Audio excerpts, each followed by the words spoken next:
jonko ba ale marfa kisa koni ci a dogo kela duko kirido kugangula kibaran sarama lue ayere kafo mamudu bomu ni bela jelebe ale do jonko bala ale ne a dogo ke boje bomu nunu ma flare koni ni ayere la kafo bela jelen koni be dukelen konnala nunu ne nana bla nyogona duko kele dola kala dona kafo ko jonko ba ale do koni kuye kore ni ale shibeta sambi oro fanfela nuna ale ni a dogo ke koni ulute sera nyogoma duko kiri dola wala sa ni ma fla u koni se ka fara ka bo nyogona u koni tarase u ba duko kiri blon tigla mokoma ni o e nyoro di sahel ye tribunal d'instance kala dona kafo ko ni wale nunu begela kunun tarata do abdul kalo klinani kala dona kafo ko e kiri blon tigla moko ule ni fanfla belame jonko ba ale ni a dogo ke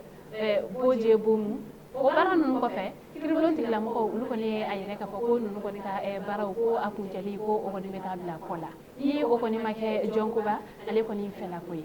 wala sa ale ro ko ni se ka mone bo ayere la jogamna o ko ni nyina makulun tola o botola tribunal ko nala ko ni fela ka mar fakisa ko ni ci o disila ni o kera o sata o yoro ni rebe ni yoro ko felina jonko ba ale ko ni ayere ka foko abe bulikata ga ma ko ni sorola fintigila ko na tribunal dala yendo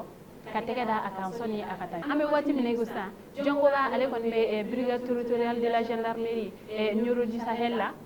o ma wa bulukan lu mana klala aka kunya o bina di kriblon tigila mukoma ani nyangeli mukaka o kadaka ambal ma ni kibara ne kuma buluka da kulukan ani je aka kuluma jala aka be anyo